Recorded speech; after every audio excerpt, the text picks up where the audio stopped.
नमस्कार, मैं हूं नरेश और आप देख रहे हैं द लक्ष्मणगढ़। एक बहुत ही रोचक गेम है मलखम्ब। आज के समय में बहुत कम लोग जानते हैं अभी भी मलखम्ब के बारे में। विश्व मलखम्ब फेडरेशन के जनरल सेक्रेटरी उदय देशपांडे जी आज हमारे साथ मौजूद हैं। इस खेल के बारे में क्या कुछ जो रोचक जानकारी है वो इनसे प्राप्त करेंगे। बच्चों के भविष्य को लेकर कितनी क्या संभावनाएं हैं वो सारी चीज़ें हम इनसे जानेंगे। तो पांडे जी, सबसे पहले तो नमस्कार। नमस्कार।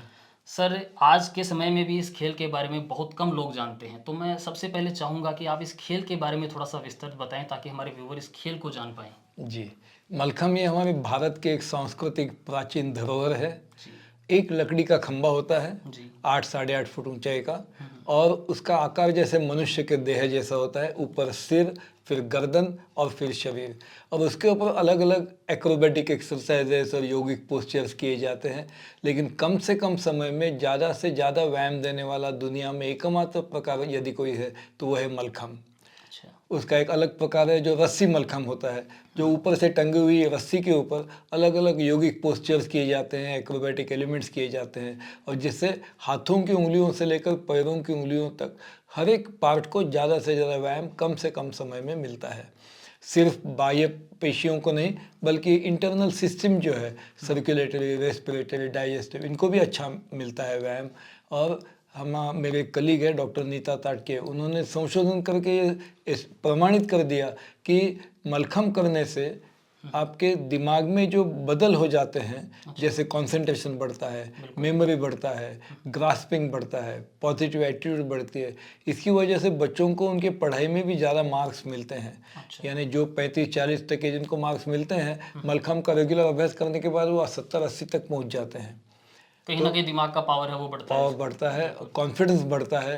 तो हम ये चाहते हैं कि सभी खेलों का इसको बुनियादी खेल कहा जाता है, मदर डिसिप्लिन, कि मलखम्ब करने से आपकी strength, stamina, speed, endurance, flexibility, neuromuscular coordination, balance, confidence, courage, ये सभी बढ़ता है, ताकि बाकी कोई भी खेल आप आसानी से खेल सकते हैं। So it is complementary for all other games as well. और पढ़ाई में भी अच्छा होता है, और इम्यूनिटी जो है, डिसीज रेजिस्टेंस पावर, वो भी बढ़ जाती है। हमने अभी देखा है कि कोरोना जैसे महामारी में आपके पास कितने भी पैसे हो, या आपके पास कितना भी बड़ा मकान हो, या कितने भी लोग आपके अंडर काम करते हो, या आप एक नृत्य विशारद हो, या संगीत विशारद हो, या उच्च विद्या विभूषित हो, लेकिन एक छोटा सा विषाणु जब आपके शरीर में प्रवेश करता है तो ये बाकी सभी चीज़ें कोई मायने नहीं रखती है। जो रखता है वो आपका डिसीज रेजिस्टेंस पावर जो है, इम्यूनिटी है, और वो इम्यूनिटी मलखम्ब से बहुत अच्छे ढंग से बढ़ाई जाती है।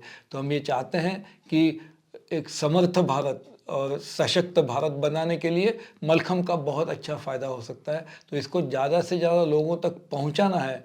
आज आप कहते हैं कि मलखम्ब एक उपेक्षित है, दुर्लक्षित, लेकिन उसकी जिम्मेदार हम हैं कि हम इसका मार्केटिंग अभी अच्छे ढंग से नहीं कर पाए हैं। सही बात। क्रिकेट है, फुटबॉल है, हॉकी है, इनको बहुत लोग जानते हैं, लेकिन मलखम्ब को अभी इतने लोग जानते नहीं हैं। तो आप जैसे लोगों के जरिए हम लाखों लोगों तक ये पहुंचाना चाहते हैं कि ये हमारे भारत की असली बुनियादी है। जैसे भारतवर्ष ने दुनिया को बहुत सारी चीज़ें दी है, जैसे गणित में शून्य की संकल्पना है, या संस्कृत भाषा सभी भाषाओं की जननी है, या तक्षशिला विद्यापीठ जो पूरी university, first university in the world है, या सोमेश्वर चालुक्य जिन्होंने मलखम्ब को 2000 साल पहले मलखम्ब को जन्म दिया। ऐसे मलखम्ब को जैसे महामुनि पतंजलि का योग शास्त्र है, इसी कड़ी में हम मलखम्ब को आगे बढ़ाना चाहते हैं। जी सर, आप बगड़िया स्कूल में आए हुए थे और 3 दिन से जो बच्चों को है यहाँ पर खेल सिखा रहे थे। आपने हमें इस खेल के बारे में तो जो विस्तृत जानकारी है वो दी, लेकिन मैं थोड़ा सा चाहूँगा कि आप अपना जो जीवन परिचय है वो भी बताएं ताकि हमारे जो व्यूवर हैं वो आपको और अच्छे से समझ सकें। मैंने तो बचपन से, यानी 2 ढाई 3 साल का था समय, तब से मलखम्ब शुरू किया है। अच्छा। और शुरू में समर्थ व्यायाम मंदिर, जो मेरे व्यायामशाला है शिवाजी पार्क दादर मुंबई में, वहाँ पर 2-3 लोग करते थे। आज वहाँ 100 लड़के 100 लड़कियाँ मलखम्ब करते हैं। अच्छा। जब मैं स्कूल जाना शुरू किया तो मैं 7 बजे की स्कूल थी, लेकिन सुबह 5:30 से 6:30 में व्यायामशाला जाता था, मलखम्ब की प्रैक्टिस करता था। उसके बाद घर जाकर नहा धोकर 7 बजे पहली बेल के अंदर स्कूल पहुँचता था। अच्छा। जब मैं कॉलेज जाता था तो कॉलेज में भी मैंने सुबह व्यायामशाला जाने का, फिर प्रैक्टिकल के लिए कॉलेज जाने का, फिर घर आके खाना खा के लेक्चर्स के लिए जाने का, शाम को वापस व्यायामशाला, बाद में घर जाने का रेगुलर रूटीन था रेगुलर रूटीन बना दिया था।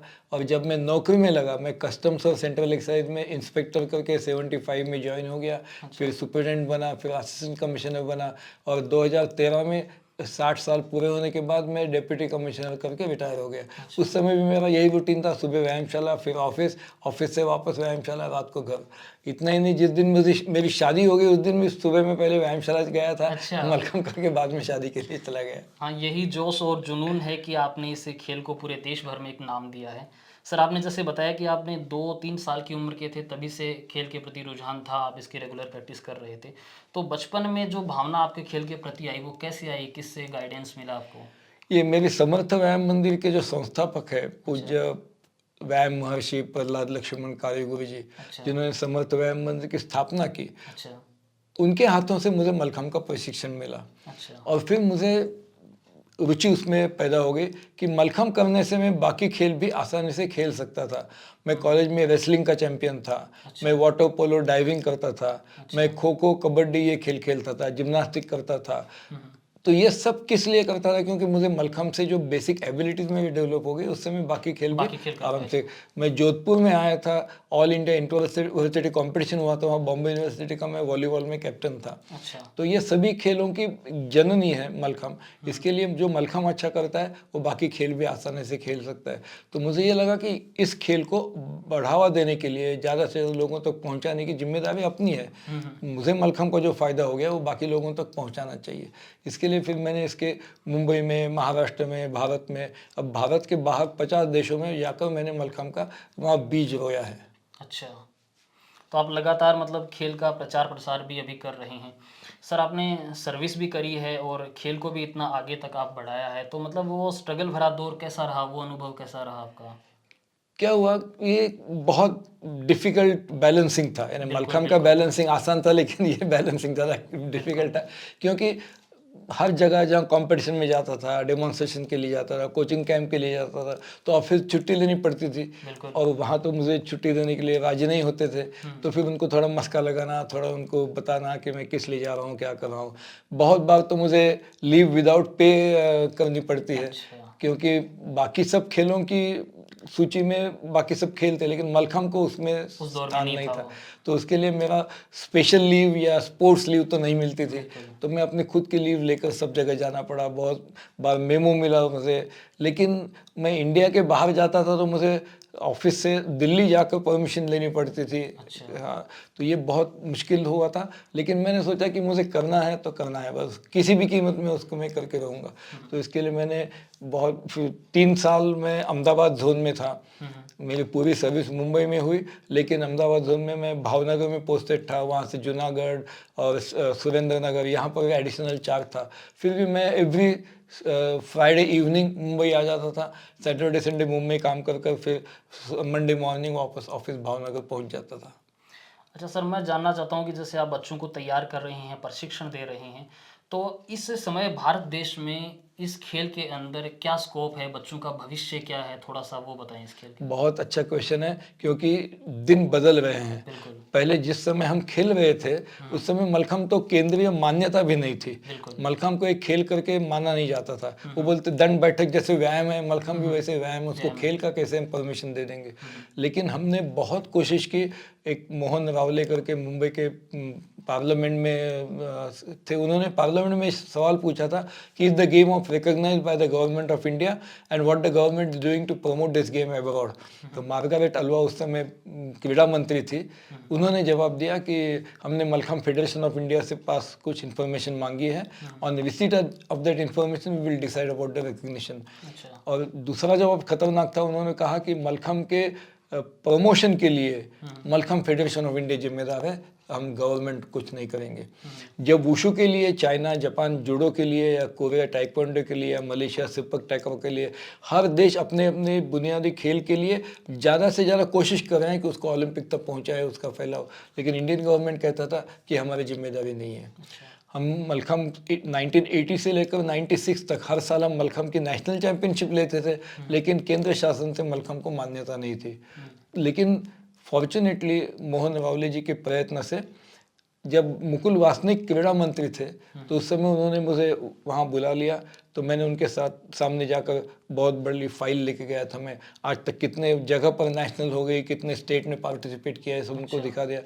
उन्होंने तुरंत अपने पीए को बुला लिया और एक लेटर दे दिया कि Mallakhamb federation of India headed by Uday Deshpande general secretary is recognised as a sport by the department of sports and youth services. तो दिस वाज इन 1996। फिर सुरेश कलमाड़ी उस समय रेलवे मिनिस्टर थे, उन्होंने उसको रेलवे से भी मान्यता दे दी। तो मलखम्ब नेशनल के लिए जाने वाले खिलाड़ियों को रेलवे कंसेशन मिलता है। लेकिन अभी नरेंद्र मोदी जी प्राइम मिनिस्टर बनने के बाद उन्होंने बहुत उसमें बदलाव किए। हर एक नेशनल चैंपियनशिप में जो विनर्स होते हैं उनको 10,000 रुपया महीने का स्कॉलरशिप मिलता है, यानी एक साल का उनको 1,20,000 मिलते हैं। और हर एक 100 सेंटर्स उन्होंने मलखम्ब के हर स्टेट में चालू किए हैं, जहाँ पर 5 लाख रुपए का स्पोर्ट्स इक्विपमेंट दिया है और कोचेस की अपॉइंटमेंट की है, जिसमें 20-25 हज़ार रुपये तनख्वाह उनको दी जाती है। और मलखम्ब के अर्जुन अवार्ड और द्रोणाचार्य अवार्ड शुरू हो गए। मलखम्ब खिलाड़ियों को सेंट्रल गवर्नमेंट में पोस्ट काम पे लगाया जाता है, तो जॉब अपॉर्चुनिटीज क्रिएट हो गई है। इसके लिए अभी मलखम्ब का बहुत अच्छा भवितव्य है। हमने 2019 में मलखम्ब की पहली वर्ल्ड चैंपियनशिप की थी, जिसमें 15 देशों ने पार्टिसिपेट किया। अभी सेकंड वर्ल्ड चैंपियनशिप मई 23 में असम में हुई थी, उसमें 9 देशों ने पार्टिसिपेट किया था। अभी थर्ड 2025 में मलखम्ब की तीसरी वर्ल्ड चैंपियनशिप होगी, जिसके लिए वियतनाम और यूएसए और नेपाल इन्होंने एप्लीकेशन किए हैं कि इस कंट्री में होगी। मुझे उम्मीद है कम से कम 50 देश उसमें पार्टिसिपेट करेंगे। अच्छा सर, आपने जो लंबा संघर्ष किया उसके बाद में जो सरकार थी उन्होंने भी आपकी बात को गंभीरता से लिया, सुना और इसको अप्रूवल दिया। तो अब तक जितने भी टूर्नामेंट हुए हैं, जो भी खेल हुए हैं, जहाँ तक मैंने सुना है मुंबई में आप भी बच्चों को प्रशिक्षण देते हैं, तो अब तक इंडिया से मतलब जो परफॉर्मेंस आई है, क्या अचीवमेंट अब तक के स्टूडेंट्स ने पाई है, क्या रहा है? बहुत सारे जगह पे ये जो रियलिटी शोज होते हैं, जैसे एंटरटेनमेंट के लिए कुछ भी करेगा, इंडियाज गॉट टैलेंट, हुनरबाज, ऐसे सब रियलिटी शोज में मलखम्ब के खिलाड़ियों को फर्स्ट प्लेस मिला है। अच्छा। अभी भी टीवी पे चालू है जो इंडियाज गॉट टैलेंट, उसमें छत्तीसगढ़ के अबू झमाड़ मलखम्ब एकेडमी है, वहाँ के बच्चे हैं जिनको मलखम्ब में बहुत अच्छा परफॉर्मेंस दे रहे हैं। आकाश सिंह करके एक भागलपुर बिहार का लड़का था, जिसने हुनरबाज देश की छान इस रियलिटी शो में फर्स्ट प्लेस लिया था। उसको 50 लाख रुपए मिले थे। और उसके पहले इंडियाज गॉट टैलेंट सेशन 6 में माणिक पाल करके एक वेस्ट बंगाल का लड़का था। वैसे बॉर्न तो असम में हुआ, लेकिन वो वेस्ट बंगाल में डांस ट्रेनिंग लिया, फिर मुंबई में आया, बहुत स्ट्रगल किया, तो सेशन 6 का वो विनर था, जिसको 50 लाख रुपए और गाड़ी मिली थी चैनल से। तो ऐसे अभी बहुत अच्छे स्कोप है। और जिन देशों में मैंने मलखम्ब का शुरुआत किया है वहाँ भी कोचेस की ज़रूरत है। तो जो अच्छा मलखम्ब खिलाड़ी मलखम्ब अच्छा खेल सकते हैं, सिखा सकते हैं, जिनके पास पासपोर्ट है और जो इंग्लिश बोल सकते हैं, इनके लिए अभी फॉरेन देश जाने के भी बहुत चांसेस हैं। और बहुत सारे Georgia got talent, USA got talent, America got talent, ऐसे बहुत सारे विदेशों में भी अभी शोज़ हैं जहां मलखम्ब को बुलावा आता है। और बहुत सारे बच्चे हैं जिन्होंने बाहर के देशों में जाकर भी मलखम्ब का प्रचार प्रसार अच्छा किया है। सर, अपन अगर इस गेम के बारे में देखें, गेम है, आप प्रशिक्षण दे रहे हैं और काफ़ी सारी एक्सरसाइज इस गेम के थ्रू हो जाती है, लेकिन कहीं ना कहीं हम देखें तो देखने में ऐसे लगता है कि ये काफ़ी रिस्की गेम भी है।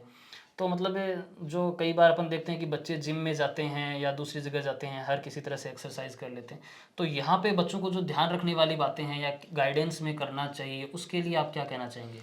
ये जिम में अलग अलग मशीन्स होते हैं। जैसे काफ मसल्स के लिए अलग मशीन होता है, थाइस के लिए अलग मशीन होता है, कमर के लिए अलग मशीन है, पीठ के लिए, शोल्डर्स के लिए अलग मशीन है, बाइसेप्स ट्राइसेप्स के लिए अलग मशीन है।